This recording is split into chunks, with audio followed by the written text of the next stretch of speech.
All right. Good afternoon, everyone, and warm welcome to this FAME final event day.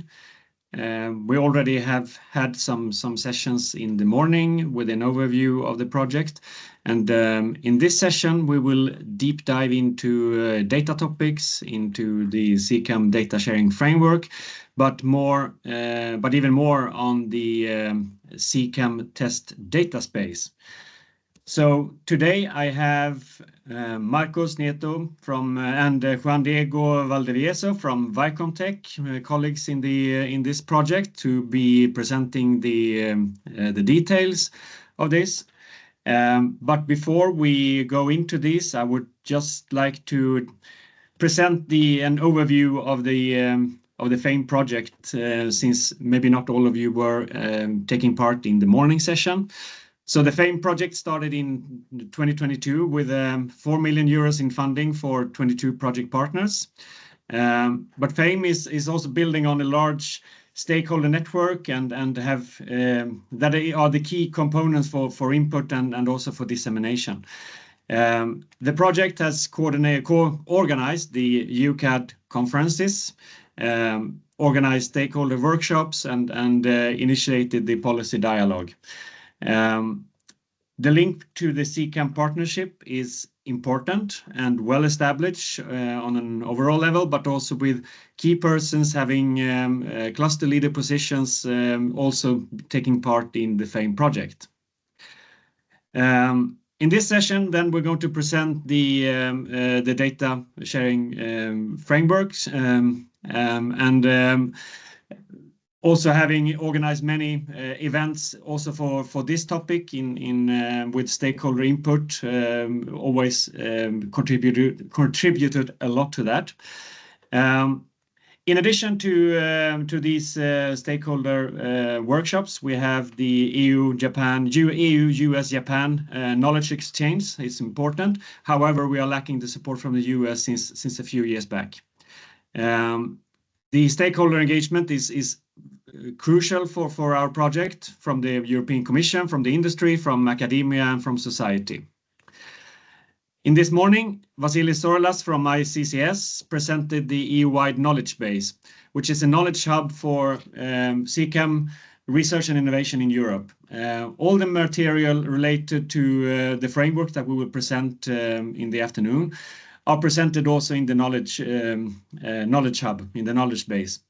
There's also an impressive list of research and innovation projects, test sites, corridors. We have a huge section on standards relevant in the CCAM domain, news and events also. But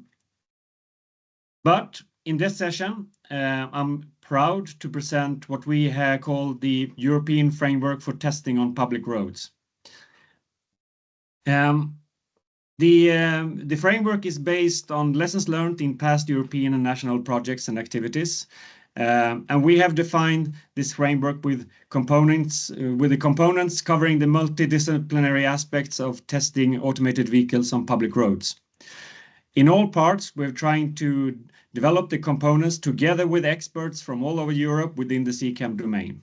And I must say thanks to everyone that has contributed with your great expertise to support these developments. The framework for testing on public road is organized in different pillars with different components, and these can be of the type of inventories, best practices, recommendation, templates, or tools. A common vocabulary is important, and defining a glossary is something that more or less every project usually starts off with.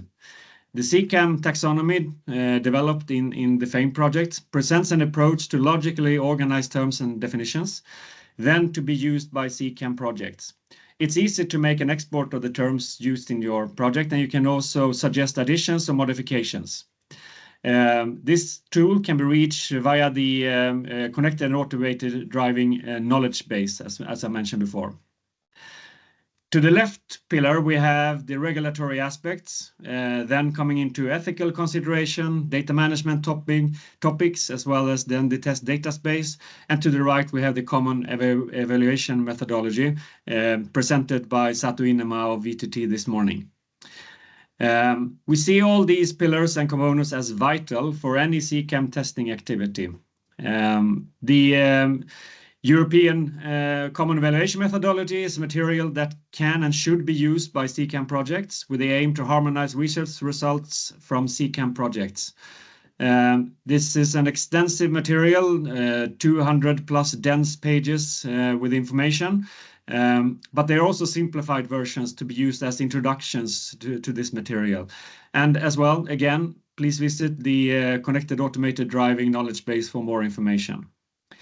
In this coming session, we will deep dive into the data topics, and I will start to present this by looking into the different approaches to data sharing. So in the previous versions of the data sharing framework, we looked at data transfer by exchanging storage media or online transfer, or having on-site or remote desktop access to data. What we have been looking into in the FAME project is the concept of federated data sharing. This has been widely supported by the European Commission in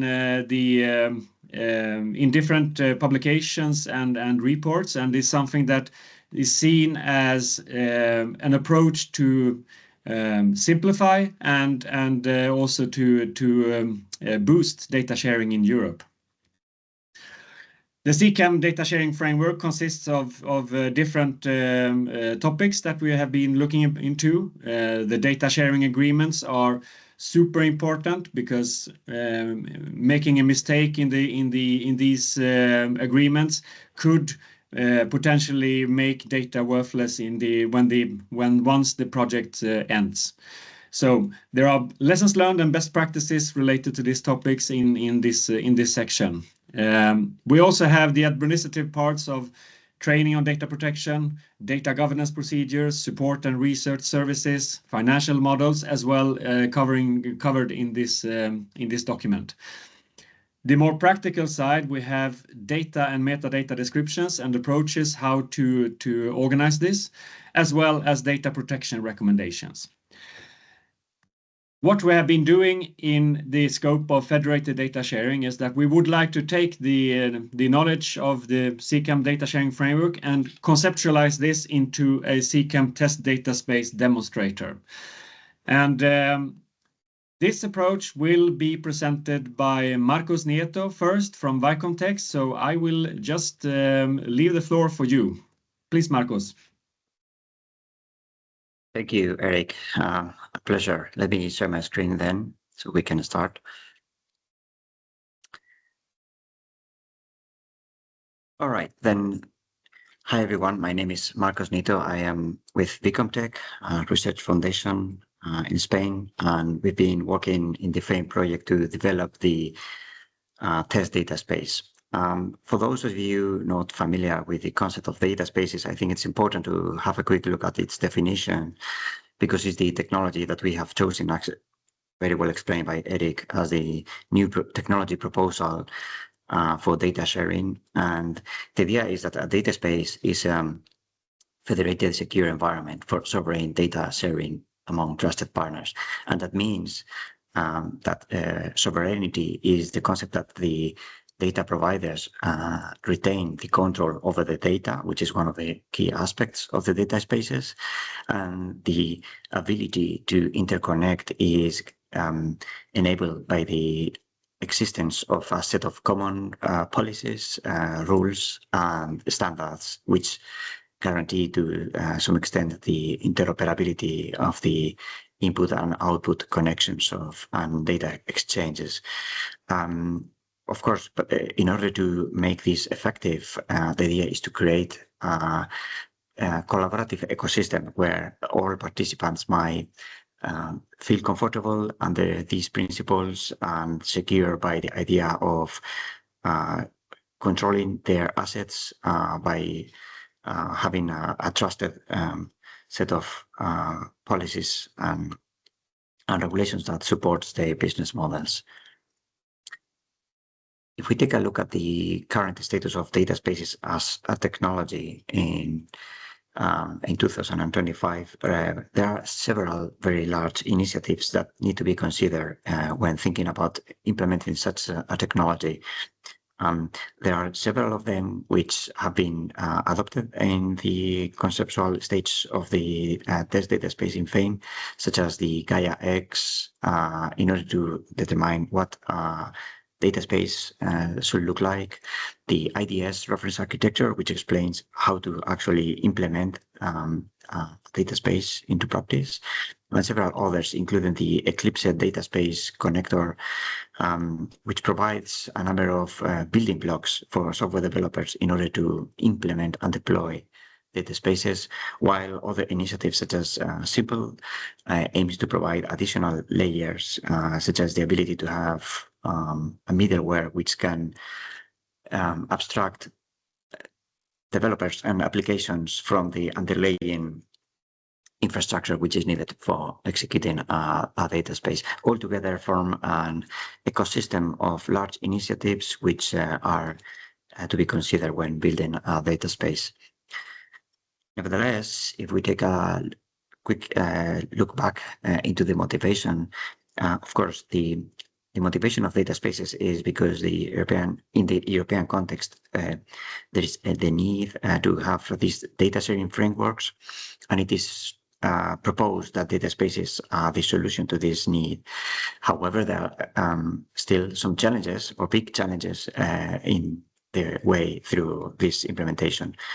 In the picture, we can see at the left top, we can see the three main challenges that we have observed during the FRAME project while studying data spaces. The first one is the fragmentation of efforts. There are multiple architectures and multiple frameworks, which some of them have strong overlaps in terms of how many layers they try to cover, and their different technologies are in some cases compatible, but in some others aren't, and that implies a good number of hours to be developed and to be spent on testing this type of different technologies. The second main challenge is the immaturity of ecosystems, of course, because as we see, there are emerging technologies almost happening every 2 or 3 months, and that implies there are frequent changes happening all the time. And as a consequence, the baseline to build upon over them is not sufficiently mature and stable to actually concentrate on the application or domain level. In addition, we can say that also another challenge is uncertain developments. Of course, in this volatile ecosystem, it's possible to find or to attach to technology developments which will not be supported perhaps in 1 year time. So it's important to take a quick and frequent look at the status of this development. This is what we've been doing in FAME in terms of technology monitoring. And as a consequence, we've been adopting the standards which are commonly used. We've been focusing on the technical ground, of course, in order to have a frequent monitorization of the developments. What is still ahead of us is to have a dedicated domain adaptation of the test data space.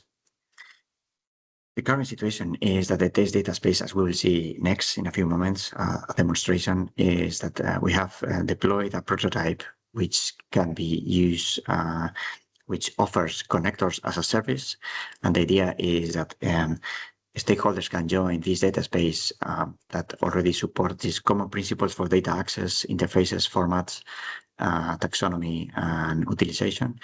And the focus is on test data that is produced in CCAM research and development projects. And that includes a wide number of different types of data, but that includes sensor data captured by test campaigns in public roads, but any other historical data is as well considered. Of course, under this environment, trust is established in the community by a set of rules that we have implemented. And then these participants can join as data providers or data consumers.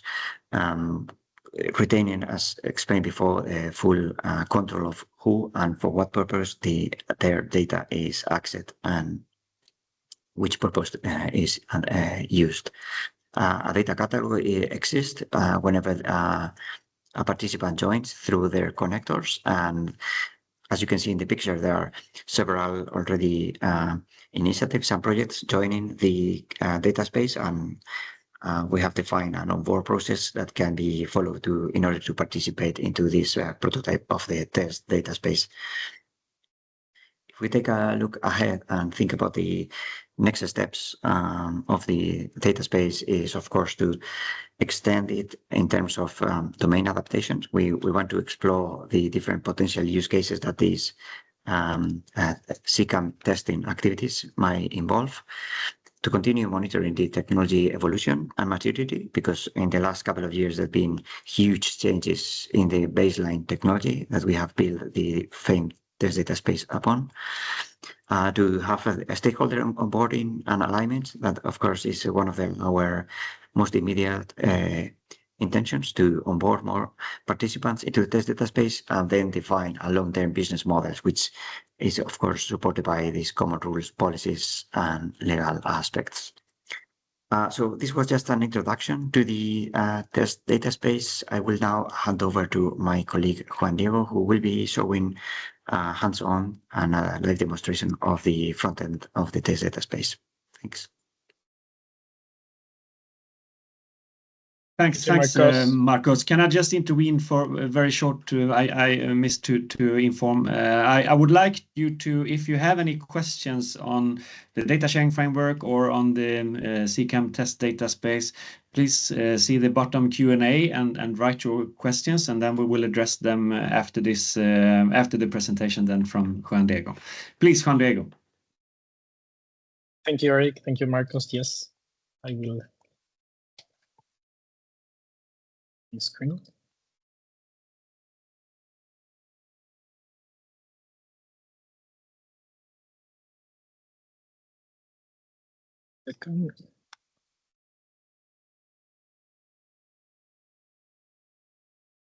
Yeah.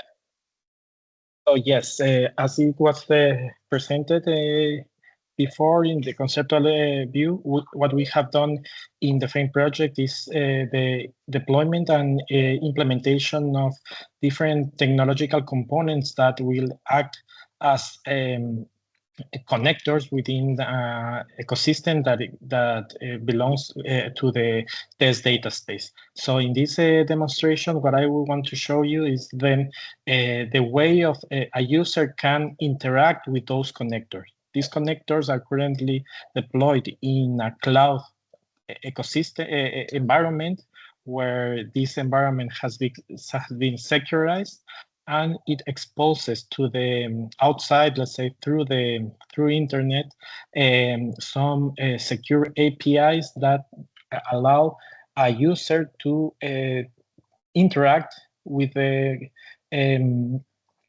components through a dashboard. So this dashboard, this front end that has been developed in the context of the CCAM test data space allows a user to create or register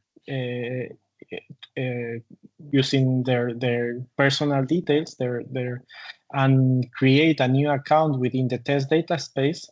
When the user has created an account and its details has been verified, there is the possibility of logging in, normally as you can do to any kind of website.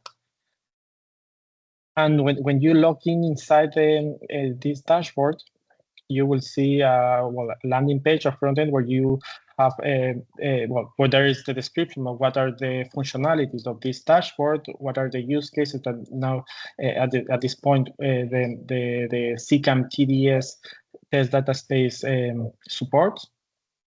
But when a user is first registered to this dashboard and to this platform, the user is not still a member of the CCAM TDS. There's no credentials or membership credential that allows the interaction with the components with behind in the data space. So as the first process of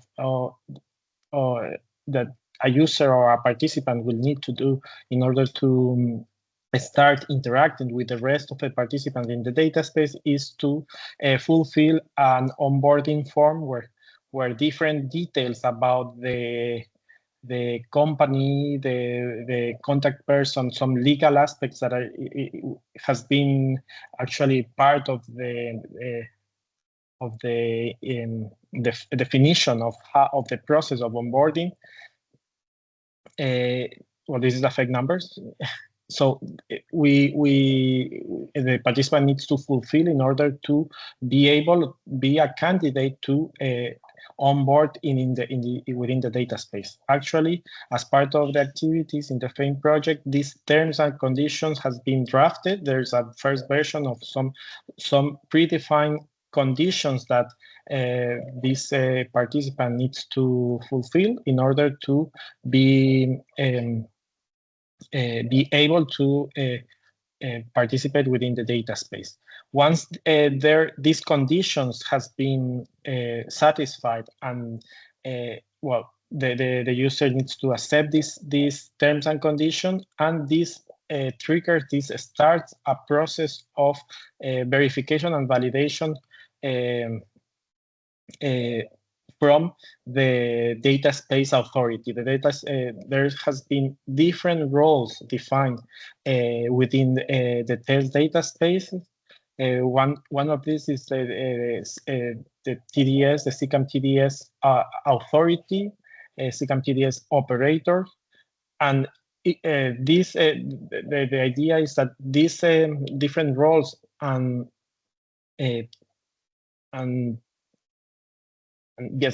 organizations or institutions that actually act and define the governance model of the CCAM TDS will define the policies and the rules that the participant needs to fulfill, both from a legal perspective and also from a technical perspective, in order to be able to participate in the data space. So as I was mentioning, once the participant has started the onboarding process, this will trigger a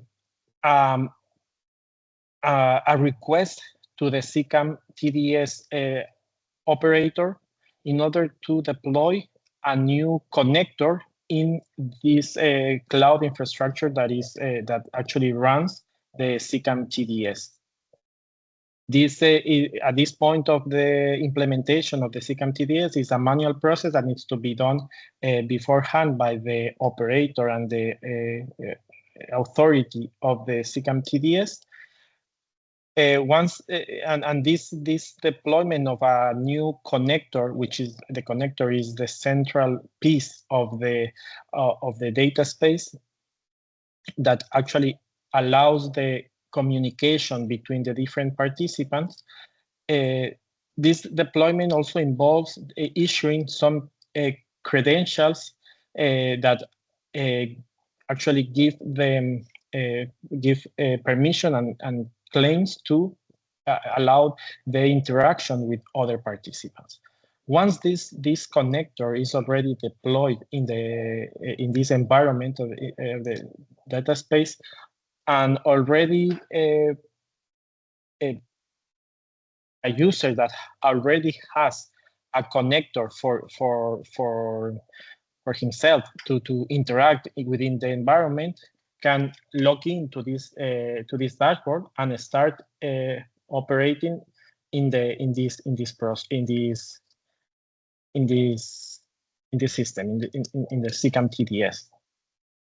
So this user is already a member of the CCAM TDS that belongs to an organization, which was some details that was provided during the onboarding process. And in this case, this participant can interact with his connector that has been deployed and was requested for himself. And in this case, there are different actions and functionalities that, in this case, this dashboard allows to interact with the connector. First of all, there is the assets functionality in which it's possible to see what are the created data sets that this user has provided details or has created within his connector. There is the possibility to allow to create a new asset.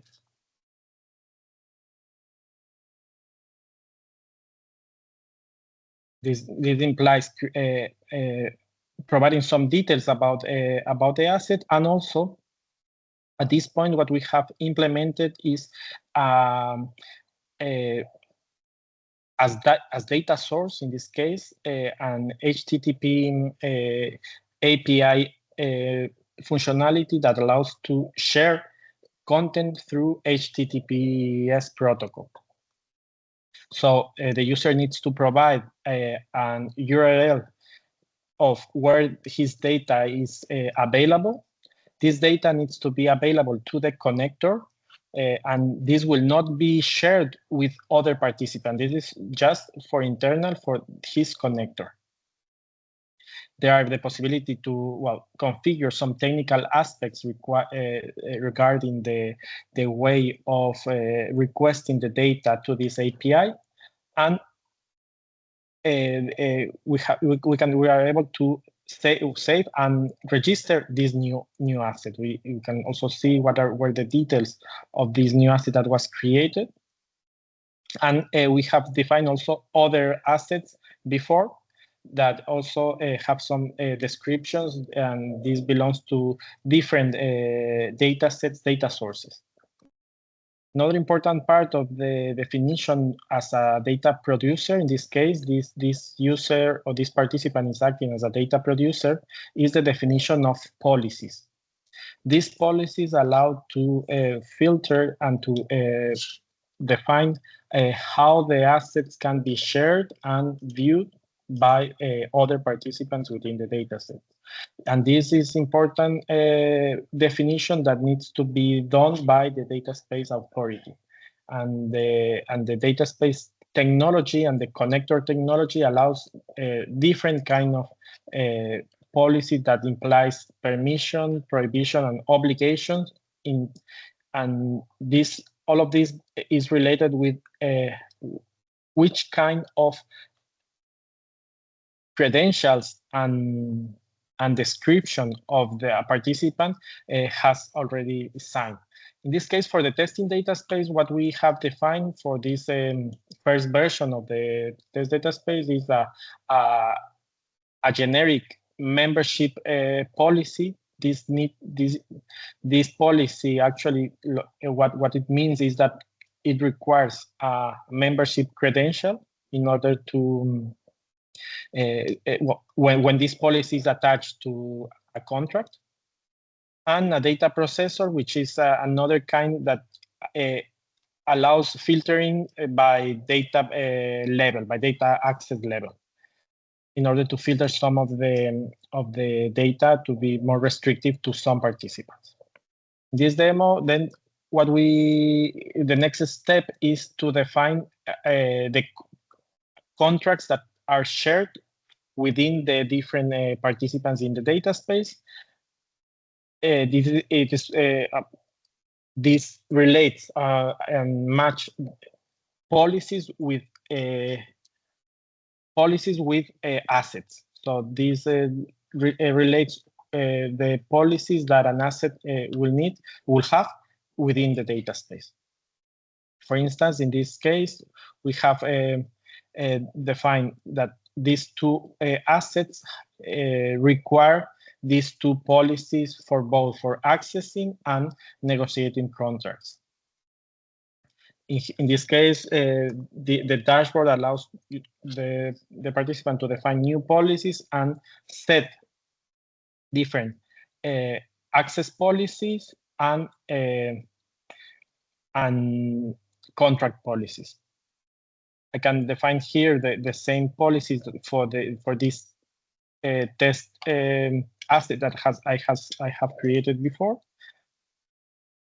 And this with this process, I am able to share and offer these assets to the rest of the test data space, to the CCAM TDS participants within this environment. So this is the process of creating and defining an asset and sharing and offering in the CCAM TDS.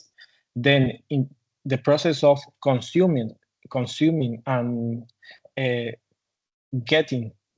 negotiating the asset is done by other participants that act as a data consumer. So in this case, I will log in as other participant that has passed the same process of onboarding and deployment of a connector for his purpose and for his use. So this user actually interacts with this dashboard that is over the internet, but it connects to his deployed connector in the environment. In this case, he will see the same dashboard, but the interaction or the functionalities of the dashboard will interact with his connector in the test data space. So in this case, here I will see the asset that has been created by this connector. In this case, it has a completely different assets that from the VComTech connector. The policies that are, as I was explaining, this is something that is common and is defined by the data space authority. Some the contract definitions, but the important thing is the catalog browser. In this case, this catalog that is a federated catalog, which means that this catalog contains the description of the assets that has been shared by all the different participants within the data space, is available for this user. So this user is able to see what are the assets that have been shared, or which this participant can start a negotiation. So we can see some properties about the permissions and the policies that has been attached to this asset, and the description of the asset. So as a data consumer, this participant can start a negotiation with of this asset. So this process, when I start a negotiation, this starts a interaction between the two connectors, between the data provider and data consumer connector, and this follows, and this implements the IDSA data space protocol for negotiating the sharing of the data. So once this negotiation actually implies the verification and validation of the credentials of the user, and that this participant that is acting as a data consumer fulfills the policies that has been defined by the asset contract. So once I can, this negotiation is finished, it is possible to see what are the already negotiated contracts with the specific assets, and which is the counterparty. This participant can see what are the consumer contracts that has been established by himself in the data in the connector, but also the provider, which other provider, which other consumer has requested other assets from within the data space. So when this contract negotiation has been established and it's finalized with a positive result, the participant can start a negotiation of this asset. So sorry, can start a transfer of the data of the data itself. So in order, at this point, the participant can request the data and store in locally within the in this case within its PC. However, there is still room for improvement to interact with other kind of data sync or destinations of the requested data. And as a way of interaction within the data space with and transferring this data, due to this nature of data source, we are able to provide to the transfer process some parameters that actually can imply some computational process behind in the data source. So this data asset has some description of how to interact with this data, and in the transfer process, it is possible to set or to provide some parameters, either as part of the body of the request or as a part of the parameters of the request.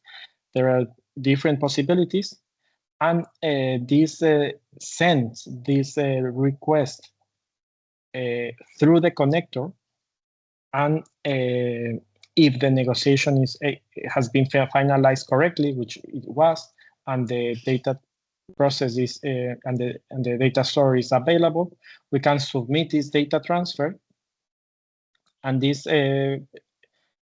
returns send the request, and if the transfer process was successful, in this case we are able to receive. In this case, it is a data that is in the format of a JSON, but there is also a possibility of request other type of data. For instance, we have defined some data source that is video, and we are able also to negotiate. And well, as we can see, that this contract is still in a verified state. So in order to, we need to wait until it's finalized. So once this negotiation is finalized, we are able to transfer this and request some data from the connector.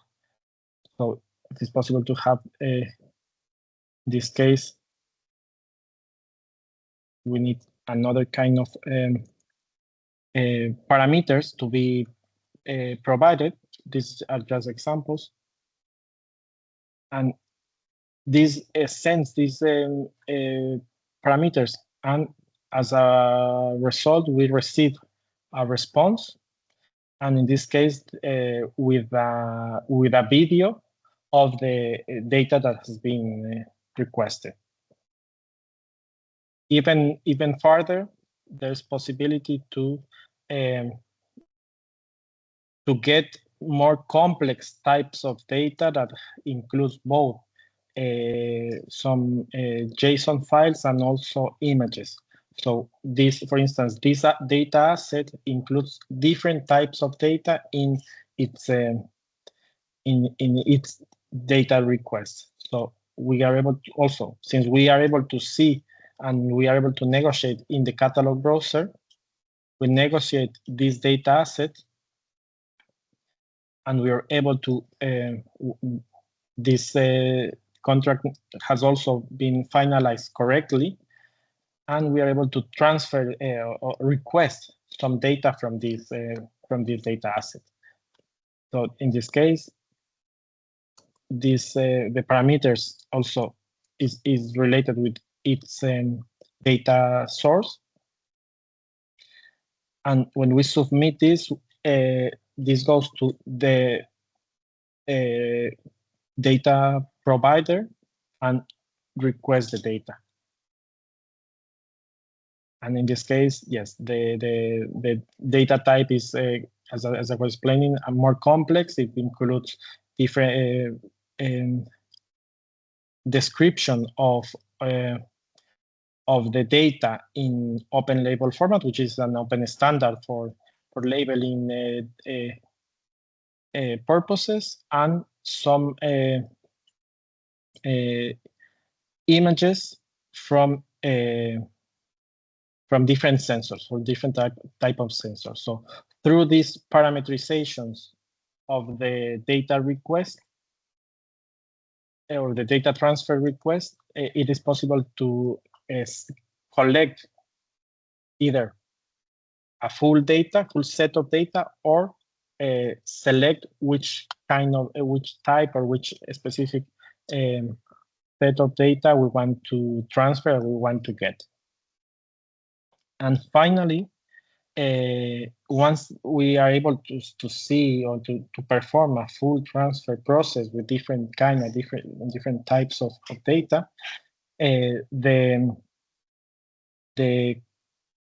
there is the ability to see what were the historic of transfers performed by these by this data by this connector. Sorry. So it is possible to see the data transfer that has been done as consumer, and the ID and the contract ID of that was performed this data transfer, but also as provider. So these are the data actions, the transfer history of this connector as provider. So of course, this is a demonstration of how, from a graphical perspective, a user can interact with the connectors. Of course, these connectors are software components that expose an API and allows also programmatic interaction with the components. And one of the key of basic reference and implementation reference for this system was the adoption of the Eclipse Data Space components framework, which is very well known and very which has a lot of contributions in the data space community, and implements the state-of-the-art protocols and reference architecture coming from IDSA and also Gaia-X principles. So this solution is based on this framework, on this reference, and allows also the extension through adding new functionalities to both the data transfer section, but also to the and applying and using the data space protocol for negotiating the contracts of data transfer, of data sharing. So with this, I end up my demonstration, and we are open to any further questions or some details that maybe wants to be clarified. Thank you very much.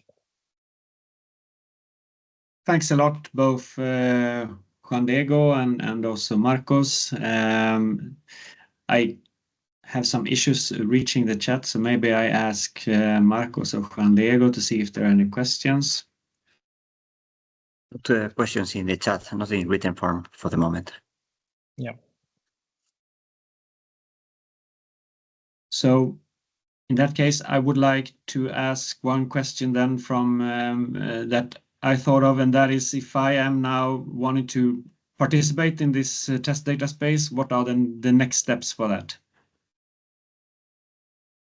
Yes, the next steps is to follow the onboarding process that Juan Diego has explained from a technical perspective. And at the moment, this is the CCAM test data space is managed by the FAME consortium. So if you feel you have interest in participating, just let us know. Any of the participants here, it could be Chalmers, Vicomtech, or any other representative of FAME, and then we will be helping you to onboard the process. All right, great. So we have the European Mobility Data Space, and that is also getting some both some funding, but also some work on this. And there are projects trying to establish such more or less also as demonstrator or as concept platform. So what is the scope of the test data space in relation to the European Mobility Data Space, and how do you see of real-time data, for example, as something that could be shared on this? We could only see this at this point. We only saw some historical data sets. Yeah, I think originally that was the intention for this FAME CCAM TDS to focus on test data on public roads for CCAM products and service research and development projects that usually implies historical data. This could be, as we have seen in the demo, sensor data recorded from vehicles or infrastructure. In general, we are not limited by the technology to any type of data or use case. So potentially real data is something that we can envision at any time. For the moment, of course, we have focused on static data sets, but with a variety of types, as we have seen already. Thanks a lot. It can also be stated that there are some calls to be published on the kind of continuation of this work in the next round of from the European Commission from the CCAM projects. Maybe one question to Juan Diego, and that is, what has been maybe the most challenging part in setting up this data space? Yeah, well, first of all, as the technology has been evolving a lot, and actually one of the main say evolution of during on the reference architecture was the adoption of the data space protocol that was recently delivered by IDSA. So this implied some changes in the API's implementation of the connectors, and also one of the most I think for me challenging and part in the implementation is the identity and yes, identity management system that a data space can adopt or can implement. There are a lot of different solutions, but the ones that are more the recent ones are the more modern and also allows like better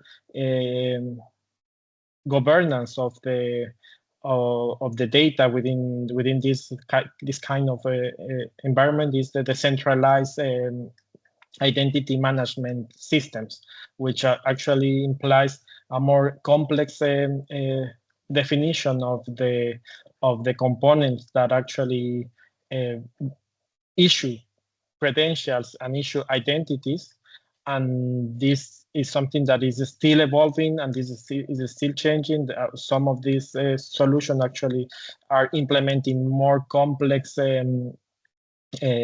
technologies such as blockchain in order to allow better say registration of identities. And so I think this is one of the things that is evolving a lot, and actually needs still to be solved in some way. All right. Thanks a lot, Marcos and Juan Diego, for this elaborate presentation and great work. It's been a pleasure working with you guys, and I also see some familiar names in the list of people joining this session. Thanks a lot for your contributions to the project and to the support of this. Further contacts can be made. You can still ask questions in the Q&A of this session. You can reach out using the